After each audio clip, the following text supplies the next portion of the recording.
بسم اللہ الرحمن الرحیم۔ ایک دفعہ ایک ملک تھا جس کا بادشاہ بڑا ہی نرالا تھا، جو مختلف طرح کے مقابلے کروایا کرتا تھا۔ ایک مرتبہ بادشاہ نے اعلان کر دیا کہ پورے ملک میں دیکھو سب سے بڑا بے وقوف کون ہے، اس کو میں خاص تحفے سے نوازوں گا۔ اب سب لوگوں نے عقل مندی کے مقابلے تو سنے تھے، مگر کسی نے بے وقوفی کا مقابلہ نہ سنا تھا۔ سب لوگ تعجب میں تھے، لیکن بہرحال بادشاہ کا حکم تھا، اس کو پایا تکمیل تک پہنچانے کا انعقاد کیا گیا۔ مقابلے میں عجیب عجیب بے وقوف آتے تھے، اپنے کرتب دکھاتے، اپنی باتیں بتاتے، اور وزیر ان کا ٹیسٹ لیتے تھے۔ پھر ٹیسٹ کرتے کرتے آخرکار انہیں ایک بندہ ایسا ملا جس سے بڑا بے وقوف پورے ملک میں نہیں تھا، سے بادشاہ کے سامنے لا کر کھڑا کر دیا گیا۔ کہا گیا، بادشاہ سلامت، یہ ہمارے ملک کا سب سے بڑا بے وقوف ہے۔ بادشاہ نے کہا چیک کر لیا۔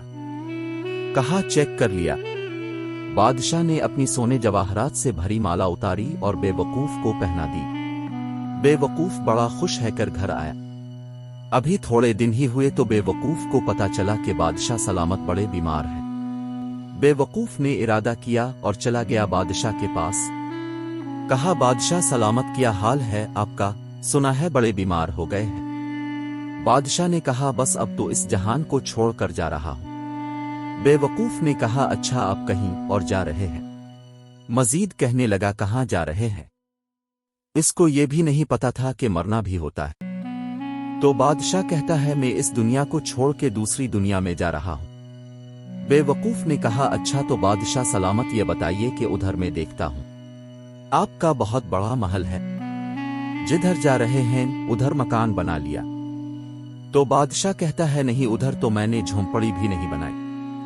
بے وقوف نے کہا، اچھا بادشاہ سلامت، میں دیکھتا ہوں آپ کے پاس بہت پیسے ہیں، بڑا مال ہے، آپ تو بانٹتے بھی سونا ہی ہے، سونے کے جواہرات کے ڈھیر لگے ہوئے ہیں، آپ کے پاس جدھر جا رہے ہیں ادھر پیسے بھجوا دیے۔